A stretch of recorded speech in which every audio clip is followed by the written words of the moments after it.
fantastic, man. Right. But as I said before, I mean, that's close to impossible, man. We keeping it? How is it close to impossible? We keeping the commandments. If you can do it, if we can do it, you can do it, brother. I hear God. man. I received that, man. So okay, let me ask you something. Give me Numbers 15 and 38 before you bring out your precept. Give me Numbers 15 and 38. Let's see if this is impossible. And give me Genesis chapter 18 and verse 14. This is the book of Numbers, chapter 15, verse 38. It reads, "Speak unto the children of Israel, and bid them that they make them fringes in the borders of their garments." So we have on fringes at the borders of our garments. Read on. "Throughout their generations, and that they put upon the fringe of the borders a ribbon of blue." That's why we all have the ribbon of blue upon our fringes. Read on.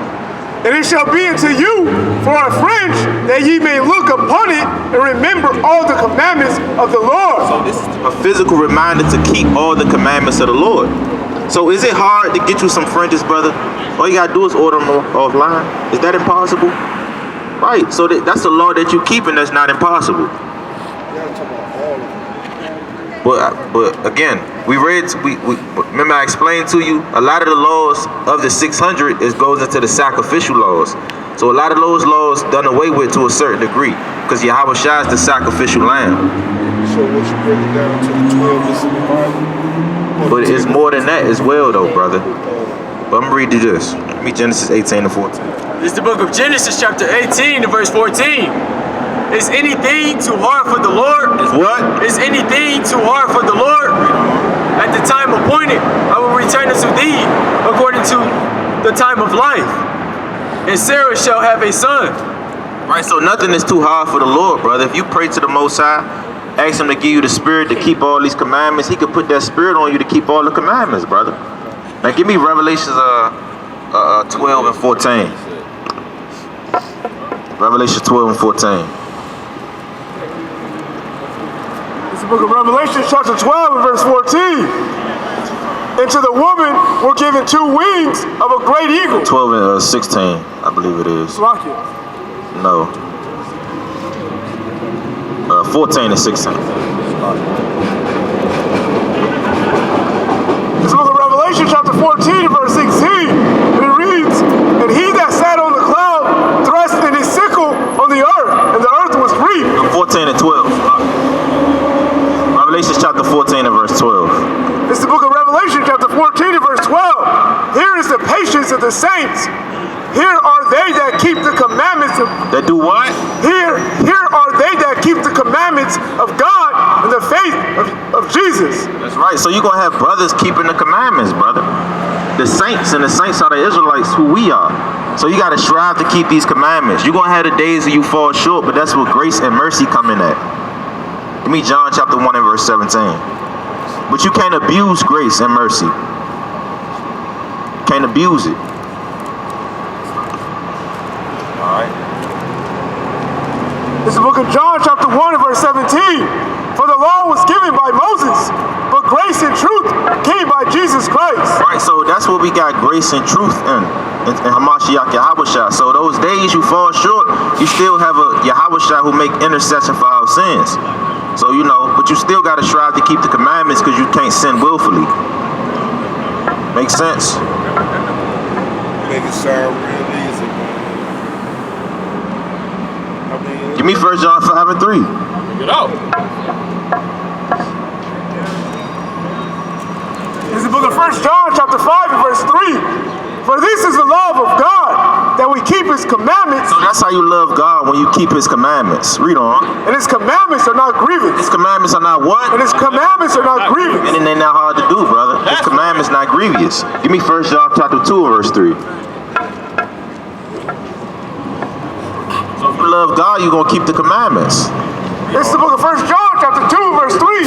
"And hereby we do know that we know Him, if we keep His commandments." That's how we know the Most High, if we keep His commandments. Read on. "He that saith, I know Him, and keepeth not His commandments, is a liar." What the Lord say? "He that saith, I know Him, and keepeth not His commandments, is a liar." There you go. So So if you say you know the Lord, but you don't keep no commandments, you a liar. Read on. And the truth is not in him. The truth is not in you. Say it again, brother. You gotta strive to keep all of them. Give me that. If he offended one, I believe it's James. He's guilty of all. That's right, brother. Precept upon precept, line upon line. Right.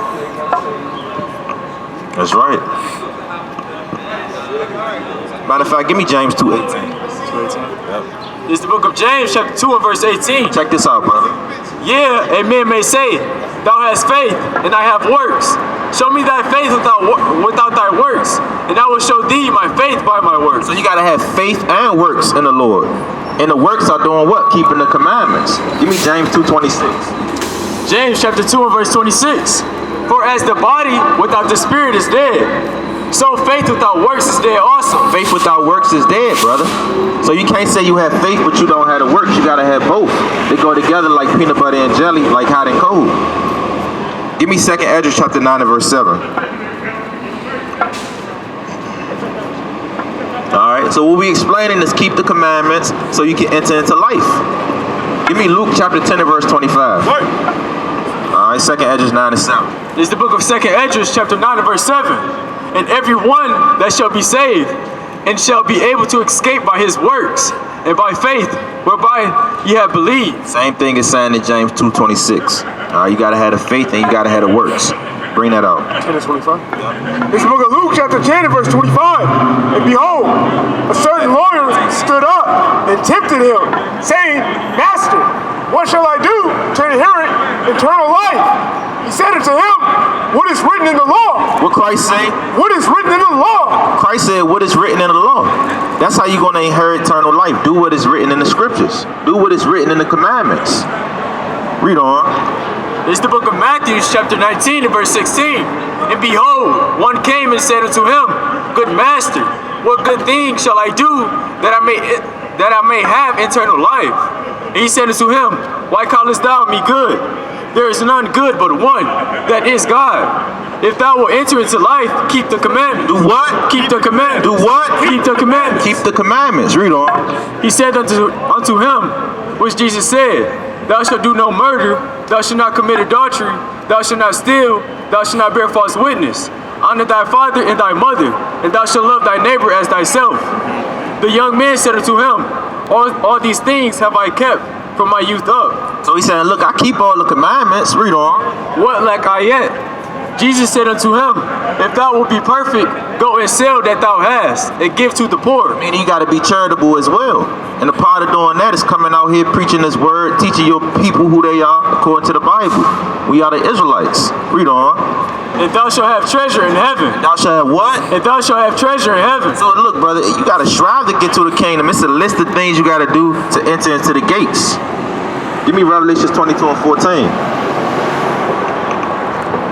Give me 2nd Ezra chapter 7 and verse 57.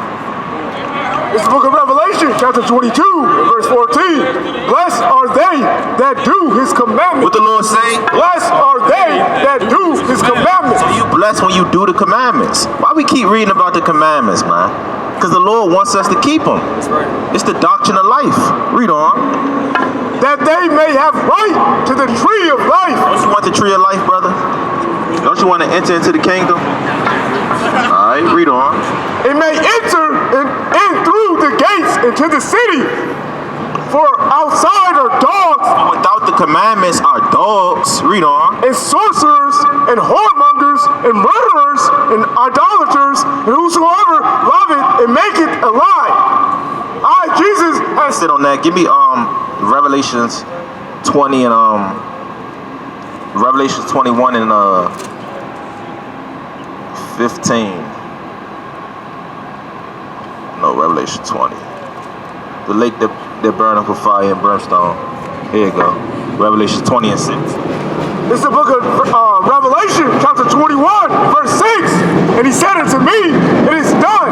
I am Alpha and Omega, the beginning and the end. I will give it to him that is athirst of the fountain of the water of life freely. He that overcometh and I will be his God. He shall be my son.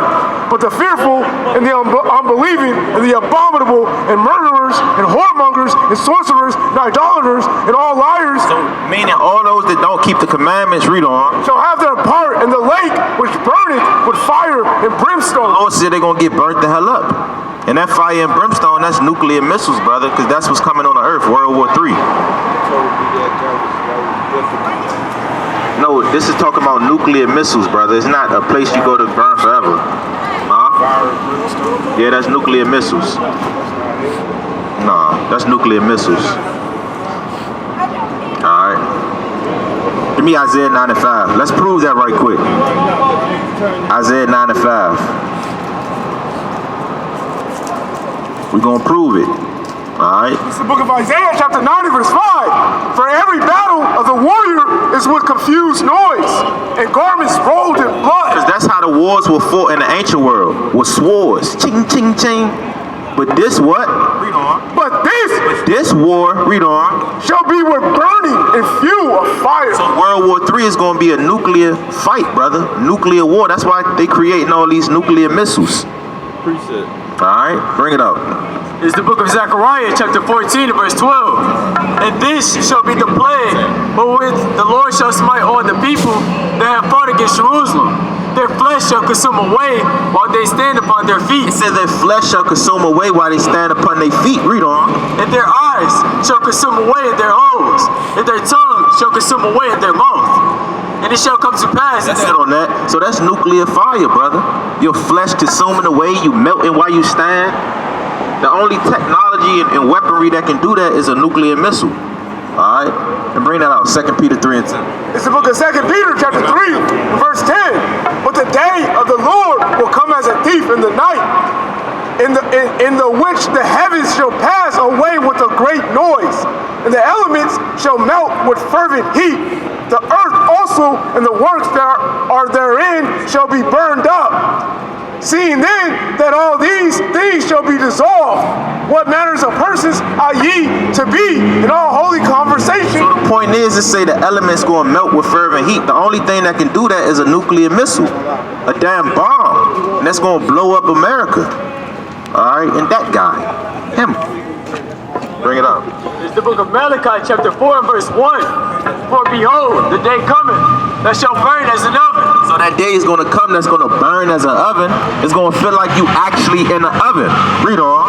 And all the proud, and all that do wickedly shall be stubble. And that day cometh that shall burn them up, saith the Lord of hosts, that it shall leave them neither root nor branch. So that's the nuclear missiles. That's the World War III. We got one more precept for you about that, brother. It's the book of Isaiah, chapter 54, verse 16. Behold, I have created the smith that bloweth the coals in the fire. Now a smithman is a modern day scientist, a person who make weaponry. Read on. And that bringeth forth an instrument of his work. What's that instrument? That's talking about the nuclear missiles. Read on. And I have created the waster to destroy. No weapon that is formed against thee shall prosper. That's pretty much it on that. Alright, so that's a nuclear missile, brother. That's not an actual place you go to burn forever that's going to burn up your spirit. Because the scriptures tell you that your spirit is a consuming fire. Alright, so how your spirit going to burn up if it's already a fire? That don't make sense. But the point is, you got to repent from that cigarette, brother. Alright. So that's what we out here preaching. Alright, deliverance for the 12 tribes of Israel. The so-called blacks, Hispanics, and Native Americans, because we are God-chosen people. All you white people are liars, man. That's right. Alright, according to the Bible. According to the scriptures. Alright. Alright. So that's what we bringing out, brother. You got to repent. You got to come back to the Lord. Or, brother, you don't want to get burnt up in nuclear fire. You know. Alright? Because vengeance is coming, man. Give me Hebrews 10:31. Give me Job 18 and 11. Alright? It's the book of Hebrews, chapter 10, and verse 31. Sorry. It is a fearful thing to fall into the hands of the living God. What the Lord say? It is a fearful thing to fall into the hands of the living God. So it's a fearful thing to fall into the hands of the living power. It's a fearful thing. Because the Most High is the king of terrors, like I tell you in the scriptures. We about to read it. It's the book of Job, chapter 18, verse 14. His confidence shall be rooted out of his tabernacle, and it shall bring him to the king of terrors. King of terrors is talking about the Lord. You know the name of the Most High? His name is Yahweh. Alright, Yahweh, which means he exists. Alright, because in slavery, what we were saying, kumbaya, which means come by here, my Lord. Right, so Yah is just Yahweh for short. So that's the name of the Lord. And you got to call on the name of the Lord to be saved. Bring it out. It's the book of Psalms, chapter 83, verse 18. That men may know that thou, whose name alone is Yahweh. Is what? Is a Yahweh. Is what? Is Yahweh. It's Yahweh. Read on. Art the most high over all the earth. Give me Acts chapter 4 and verse 12. Bring out your precept. This is Sirach chapter 1 and verse 8. There is one wise and greatly to be feared. There's only one wise and greatly to be feared. Read on. The Lord sitting upon his throne. Yahweh Bashim Yahushua. That's who you should fear because he's the king of terrors. He could bring your worst nightmares upon you, man. Okay, vengeance belongeth to the Lord. Alright, the Christian church, they only gonna teach you that God is love and, you know, flowers and lilies and lollipops and rainbows. They don't tell you that the Most High is about vengeance. And bring that out. It's the book of Acts, chapter 4, verse 12. Neither is there salvation in any other. There's no salvation in any other name. Read on. For there is none other name under heaven given among men, whereby we must be saved. So you can only be saved by the name of the Lord, whose name alone is Yahweh Ba'Shem Yahushua. Okay? So that's how you're going to be saved in these last days. Give me Acts chapter 2, verse 21, man. You give me Joel chapter 2 and verse 32. Alright? It's the book of Acts, chapter 2, verse 21. And it shall come to pass that whosoever shall call on the name of the Lord shall be saved. Ye men of Israel, hear these words. So the Lord is speaking to the Israelites. So the Israelites have to call on the name of the Lord to be saved, along with keeping the commandments and the faith of Yahweh Shah. Okay? That's the only deliverance that we're going to receive in this kingdom, man. That's how we're going to get delivered out of the oppression of the so-called white man. Alright? You're an Israelite, brother. Give me Psalms 119, I believe it's 63. Bring that up. This is Joel chapter 2 and 32. And it shall come to pass that whosoever shall call on the name of the Lord shall be delivered. For in Mount Zion and in Jerusalem shall be deliverance, as the Lord hath said, and in the remnant whom the Lord shall call. Read it again. And it shall come to pass that whosoever shall call on the name of the Lord shall be delivered. For in Mount Zion and in Jerusalem shall be deliverance. That's right. In Mount Zion and in Jerusalem shall be deliverance. So they're just short for the Lord saying the Israelites. Alright, brother. So you got to repent, keep these commandments. You like pork chops, brother? Okay, all praises. What about shrimps? Okay. Crab, shrimp, lobster, none of that? All praises, all praises. So you just got to kick that cigarette, brother. Alright, kick that cigarette, get you some fringes, keep the Sabbath day. Alright, and the Sabbath day is the 7th day of the week. Alright, brother, you got the information, right? Alright, shalom. All praises to Yahweh Ba'Shem Yahushua. Hey, sister, you got a minute for the Bible? Somebody, get the dictionary out of my book bag. Yeah, this one. Yep. I'll open it up for a minute.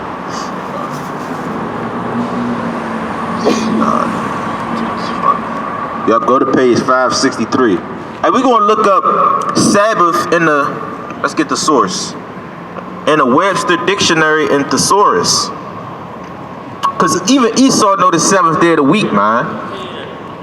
Bring it up. Bring it up. This is the Sabbath day in the dictionary. The 7th day of the week, aka Saturday. What it say? AKA Saturday. Hey, that's Saturday, man. Saturday. That's the Sabbath, man. Right? If Saturday comes in Friday sundown, if you have ears to hear, man. Give me Genesis 1 and 5. Let's prove that. Hey, see, you got to search out the matters. Yep, Genesis chapter 1 and verse 5.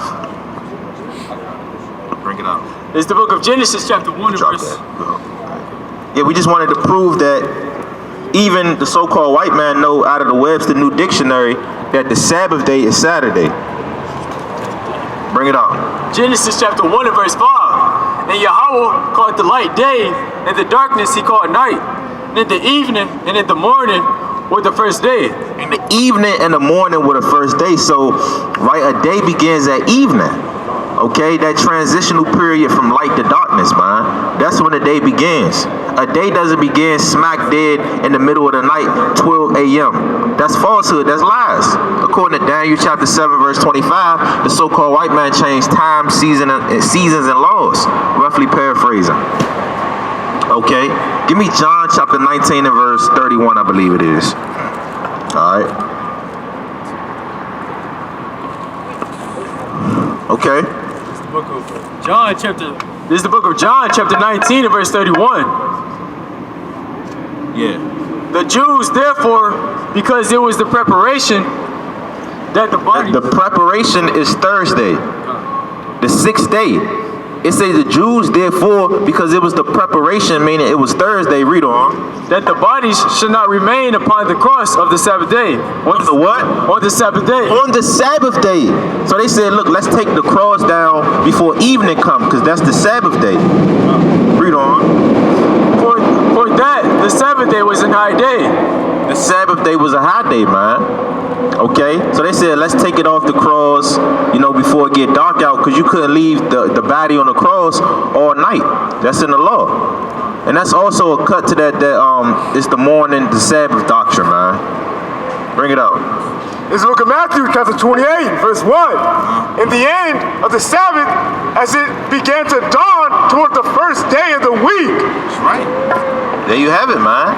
Hey, so these the scriptures we bringing out. So, the Sabbath don't begin in the morning. That's it's a misconception, a misunderstanding of the scriptures, man. All right. So we got to go into these things, thus saith the Lord. Let's go into a little bit more, some references. Yeah.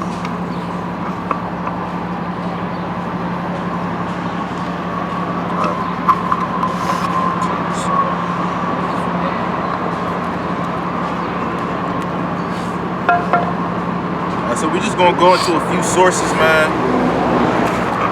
A few things out of the scriptures.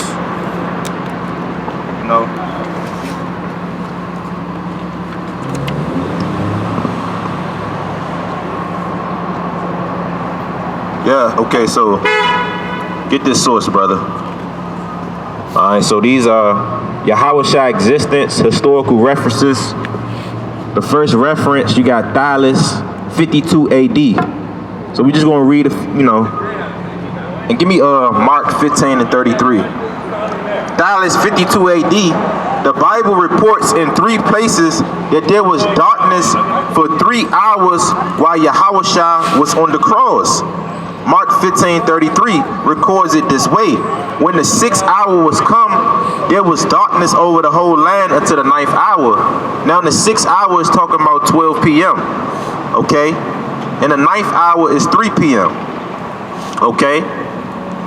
It say Thales in AD 52 wrote a history of the Eastern Mediterranean world since the Trojan War.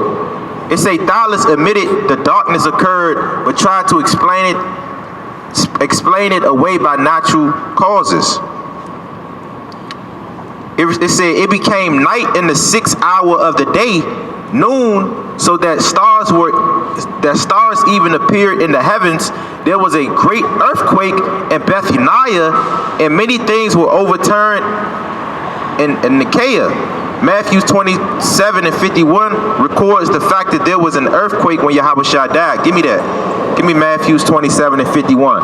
So we read to you historical references of the Bible, man. So for all these people to say the Bible is not a true book, it's not a real book, how, man? You got all these witnesses prophesying about it. Bring out your precept first. Mark 15 and 33.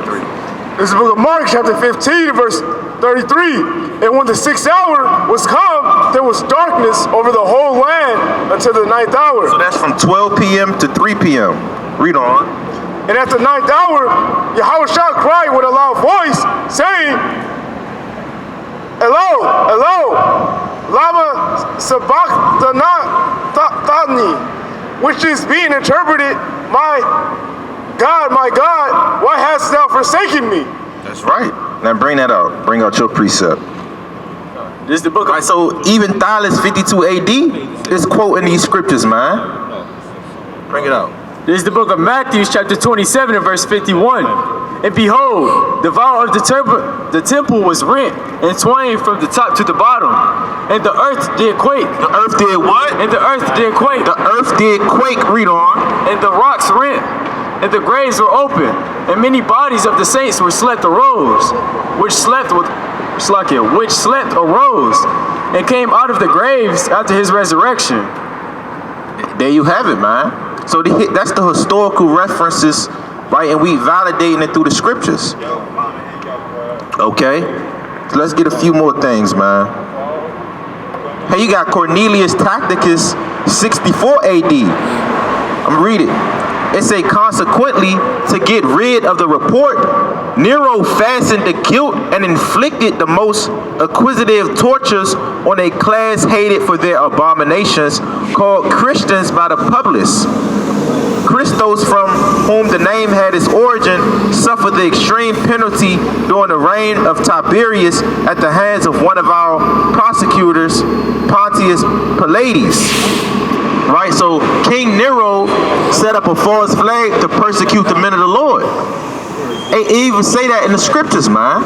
Give me Revelation chapter 2 and verse 12. Right, because the Roman Empire, that's Satan's seat. Okay, we're going to go a little bit more deeper into that. Bring it out, Revelation 2 and 12. Revelation chapter 2 and verse 12. And to the angel of the church in Pergamos, write, these things said he which hath the sharp sword, which is like with the two edges.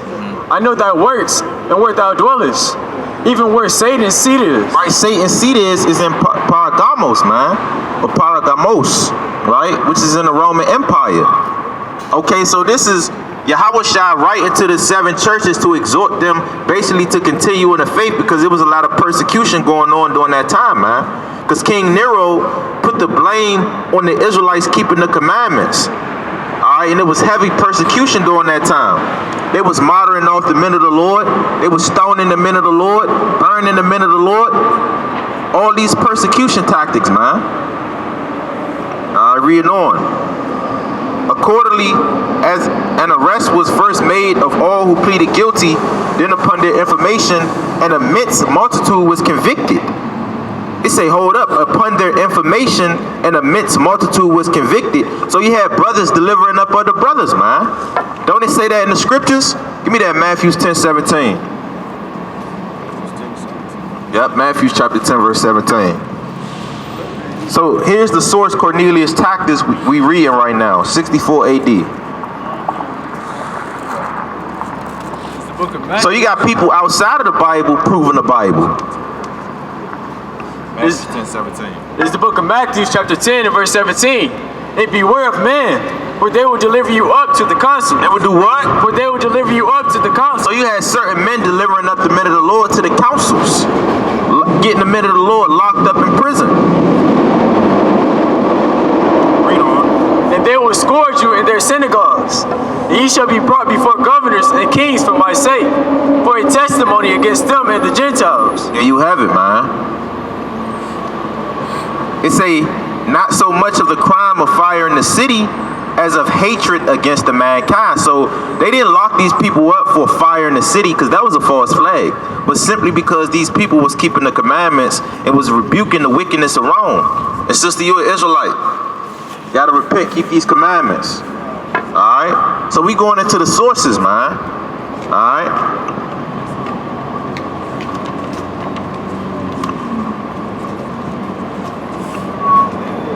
Here's another Hey, this is a source right here, man. It's a Plagon of Tralles, 80 AD. So these are people basically talking about the scriptures long after Yahushua, because Yahushua died in 33 AD. Okay.